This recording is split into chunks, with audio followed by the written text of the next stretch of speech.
All right, welcome to Azam Sharp Weekly, and in this video I'm going to cover what exactly is Argument Parser and how can you use Argument Parser to create your own command line tools using the Swift language. We are going to be using the same exact example which is available on the swift.org website, and then later on in the different future videos I'm going to show you different examples. All right, so Argument Parser is a new tool, a new framework package from Swift, which allows you to create command line tools. So if you're familiar with Git, Git add dot, Git commit, Git all that stuff, all these arguments that you're passing to the Git tool, you can create something like that using the Argument Parser tool. So let's go ahead and see that. How can we get started? Well, the first thing I'm going to do is I'm on the desktop. I'm just going to create a folder. I'm just going to call it random. All right. And now I'm going to jump into that particular folder, and I'm going to make sure that this particular folder is initialized as a Swift project. So I'm going to say Swift package init, type is executable. So executable. Great. So what this will do is you can see all of these different files, all of this is added. And now what I can do is I can also create the Xcode project. So I'm going to say Swift package generate, and then we can say Xcode project. There we go. Now if you go ahead and check out the contents of this folder, you can see that there's a project called random. Let's go ahead and open up this particular folder, and now we can actually open up this random.project, random.xcode project. There is a file called main.swift, and which simply says hello world. I can actually go ahead and run this application also, and you will see on the command line, you will see hello world eventually printed out on the command line. There we go. So it's working correctly. Now one of the things that we need to do is we need to add our packages over here because we want to use the correct package, meaning we need to use the package for the Swift dependency, right? So that's why we want to get those packages. All right, so let's see how we can get that. The package that we are dependent on is the Swift argument parser, and I'm just going to add the package. As you can see right over here, we are adding the package for the Swift argument parser. There we go. And we are also adding the target dependencies, which is right here. This is important. Okay, great. Let's go ahead and build this. Perfect. Now, one thing that I do after building it in Xcode is I usually close out the Xcode and go to the terminal and recreate my project again, or the Xcode project, using the Swift package generate Xcode. This is going to allow it to download and update the dependencies also. As you can see, it has downloaded the dependencies on the Swift argument parser. And now I can go ahead and return to basically running the project. Here we go. Okay, great.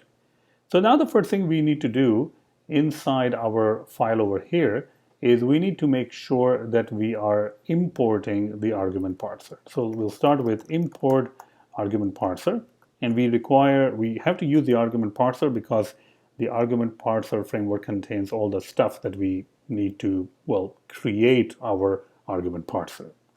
The next step is to create a structure, and I'm going to call it random.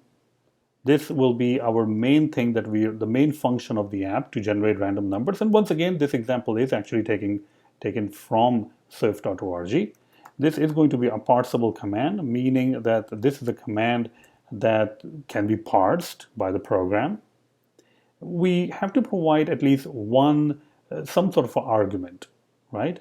So if you are on the command line, let's say that this is a command line, we should be able to just say random, and then we have to say 10, which basically means that we are selecting a random number from 1 to 10. So it can be 2, 3, 4, 9, but it cannot be 12 because 12 is greater than 10. So that's the stuff that that's the whole classification that we're trying to do. So we're going to introduce something called an argument, and this is just a property wrapper. We can use any variable. We're going to create a variable called high value, And then the next thing is simply to run it. Now there is already a run function, which is the one that's get executed when you run the command. And we can use that to simply say, go ahead and generate a random number, which will be from 1 till whatever the value the person is providing. So this is the actual argument that people will be passing from the command line. All right. And that's pretty much it. Let's go ahead and save it. Now, if you're using Xcode, which is like this, you can go and pass the argument by going to the edit scheme. And over here, right over here, you can actually pass the arguments. So if I want to pass an argument, I might simply say, whatever, 100. So we're saying random 100. And let's go ahead and close this out. And let's see if we can run this, and let's see if it's going to actually pass in the 100. So we should be seeing some sort of a number which is between 1 and 100. Right, let's see. Oops, the program ended. Oh, make sure that you are actually calling random.main. So I forgot to call that random.main. That is going to actually execute the program. Let's go ahead and run it again. And you can see it's printing out 97. So that is the value that is being passed. Well, that is a random number that's being generated. If I run it again, it's going to be different. You can see 9. If I run it again, it's going to be 53 and so on. So all the things that we are doing over here, we're passing in the extra argument, which is right here. These are getting passed. Now, I don't really want to use that, so I'm just going to remove it. I'm not going to pass it. And what happens if we don't pass the arguments? If I'm going to try to run it again, you can see that it's actually giving us a nice error saying that the missing expected argument high value. So you should be passing in the random and then some sort of a high value. So let's go ahead and see that how we can pass this from a terminal point of view. So if I open up the terminal right now, which is right here, and clear it up, I can simply go ahead and say Swift run random. So Swift run is to just simply run the application. Random is the stuff that we have building, and then we have to pass in the argument. So I'm going to say, let's say 10. And since this is the first time we are running on the terminal, it is going to take a little bit of time to compile and build the app, and then it is going to execute our tool. And hopefully it's going to give us a random number between 1 to 10, and you can see right here, it is 3. Now if I go ahead and run this again, it might be a different number. You can see that every time we run, we get a little bit of a different number, I guess. There we go. It's all random, so a same number can actually repeat. Great.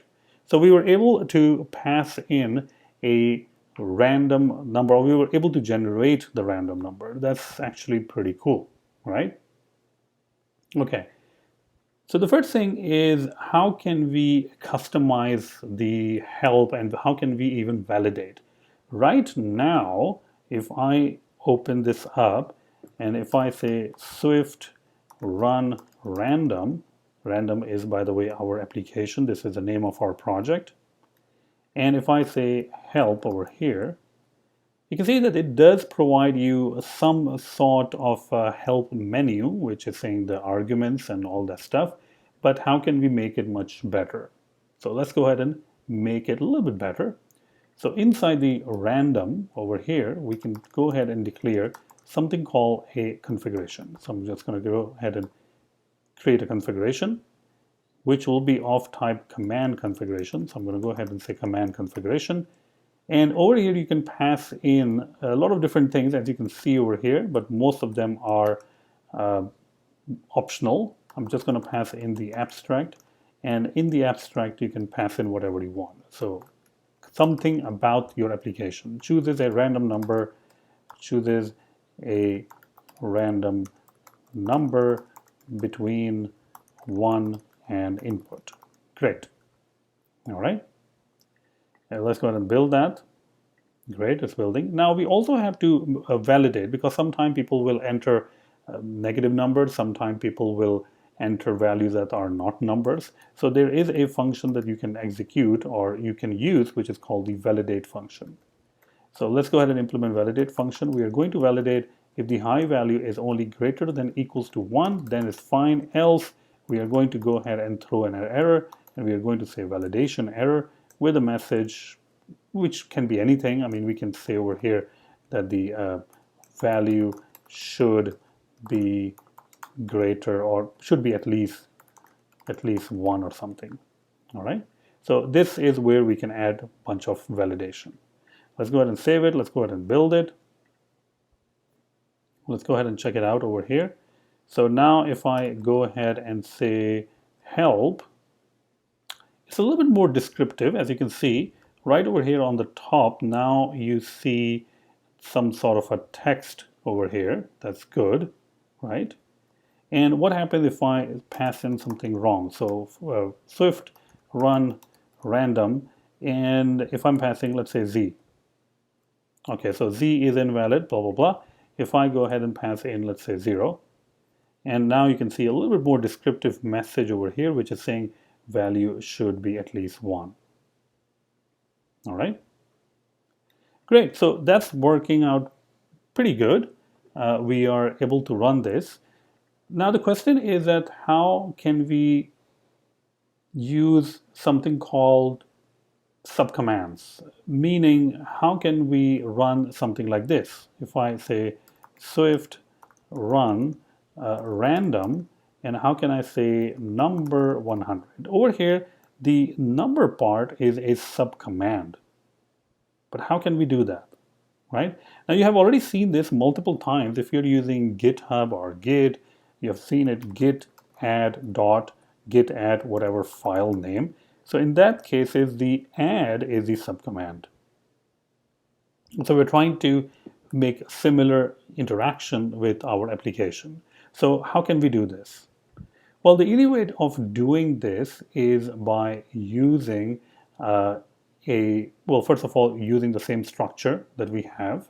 So what I'm going to do is I'm going to go ahead and create a structure, random, which will be a parsable command. And it will have a static let configuration. So all of that stuff is actually going to be the same thing. So we can actually go ahead and copy part of it, I guess. We can copy it over here. Static let configuration equals to command configuration. And we can actually pass in some sort of abstract over here, which will be a random generation or something, random number generator. All right. And the other thing that we can actually pass in is the subcommands property, or a subcommands, which will be an array. Now over here, we will put in some sort of a subcommands. Now we don't really have a subcommands. We still have to make those subcommands. And the way that you make those subcommands is that you create an extension on the random. So let's go ahead and create the extension on random. Remove this parsable command, and all of this stuff that we have will go inside some sort of an inner structure. So we're going to go ahead and create a structure called number, and we're going to call it parsable command, and we're going to wrap everything up with the parsable command. So basically the structure that we have just declared, which is a number that contains all of the other code. Let me go ahead and reformat it. There we go. Okay, so this number structure that we have created, obviously this is up to us, whatever name we would like. We have to also provide this right here so that it can be adjusted to a subcommand. So I'm going to go ahead and say number.self. So this means that there is a subcommand which is controlled by the number structure. All right. All of the other things, we're going to keep it like that. And that's it. Let's go ahead and build this application first.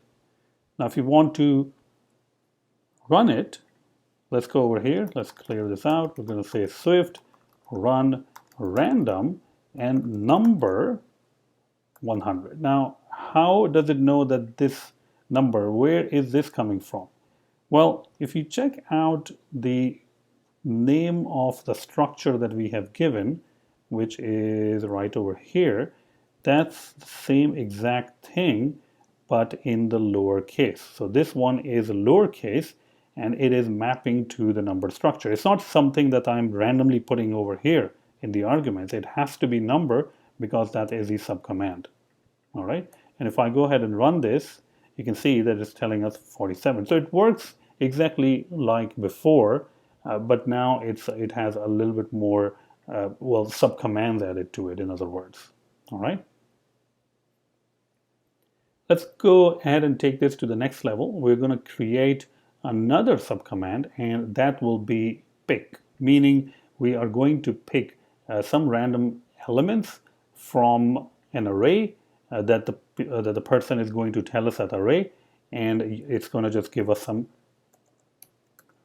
random element. So here we go. I'm going to go ahead and use pick parsable command. And inside over here, we're also going to have some sort of a help, some sort of a configuration. So there we go. And inside the configuration, we can actually type something. Let's say pick random elements from your input. All right. Now, the first question is, how do we want this to actually work? If we want the pick to work, what is the ideal scenario? So the ideal scenario for us would be if we go over on the terminal and simply say random and then pick, and then we can say count 3, and we have different things over here from which it's just going to pick some random stuff, or random, basically it's going to pick up 3 items from this array. So this is what we want to generate. All right. Now the question is, how can we do that? Because we don't know what this is. Where is this coming from? What is this? It's not really a subcommand. It's some sort of other things. And you're right. It is something called an option. So we have to declare that option. So I'm going to go ahead and declare the option of count.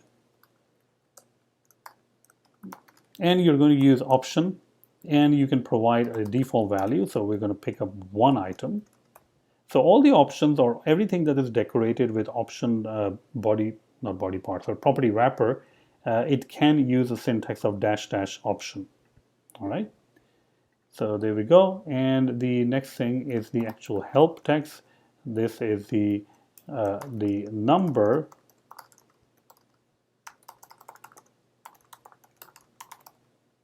of elements to choose.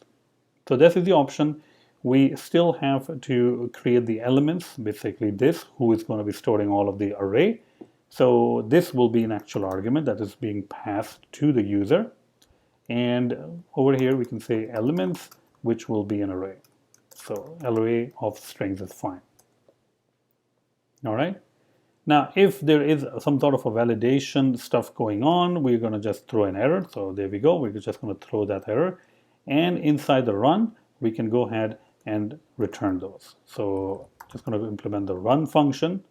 And I can say picks equals to elements.shuffled.prefix. And then we're going to just pick out the element from count, whatever the person is passing. And then finally, we can go ahead and print this. So picks dot joined, and then however you want to basically join them together, you can use /n. There we go. Build.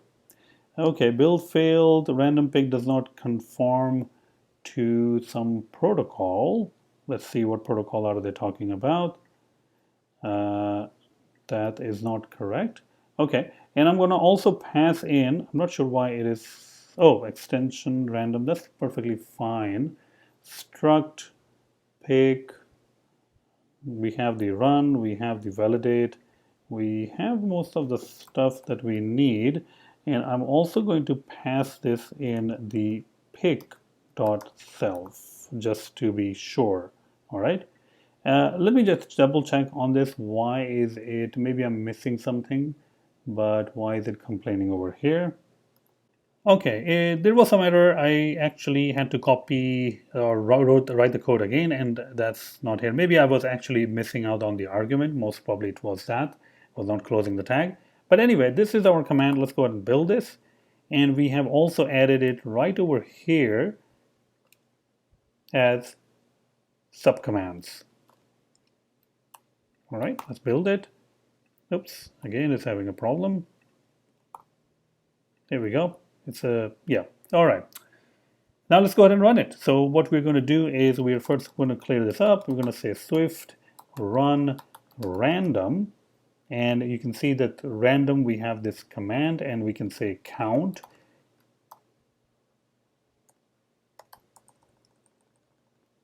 Random 10 maybe. There we go. Well, okay, random number, right? Yeah, here we go. So random 10, and you can see that it's generating the random number. That's perfectly fine. Now we can say Swift run, and one of the commands that we are using, it has always been like random. But now we can also use random, instead of number, we can say random pig, and the count of pigs that we are picking is 2, and you're going to pick from apples, oranges, grapes, grapes, and coconut, and bananas. And you can see that it had picked random items, apples, and bananas, my favorite. So there you have it. We have created a basically the argument parser or a command line tool that allows you to run Swift and not only run Swift but also pass arguments. You can also prefix with them. You can also have options. So it's a lot of different things. And I know that people have been using Python for a very long time, which is great. But now you can also use the power of the Swift language to create your command line tools. Now, in the future lectures, I'm going to be covering more of different tools that you can create using the argument parser, because this is just, we took all the examples from swift.org, which are great examples to work with, and it's going to definitely give us some sort of a starting point. All right. So in the next video, in the future videos, I'm going to show you how you can create different kind of applications. If you want to support my channel and my work, then the best way would be to check out my courses on Udemy. I do have a lot of courses on Udemy, Flutter, Complete Guide to Combine, and even on SwiftUI course, which is one of my favorite courses to create right here, and Node course if you want to do web development, RxSwift, data algorithms, intermediate, advanced app, MapKit, design pattern, and the list just goes on and on. So there are a lot of different courses that you can really enjoy taking, and this is the best way to support. Now, I would say that check out the YouTube description and you will find links to many different courses. That's the best way to enjoy those courses or to purchase those courses, is using those links. All right. So if you use a link, you're going to get the best deal, and I'm going to get a little bit of a higher cut for the revenue. All right. But you're going to get the best deal. So make sure that you're using those links, please. And thank you so much. And if you have any questions, let me know. And I hope that you have really enjoyed this video.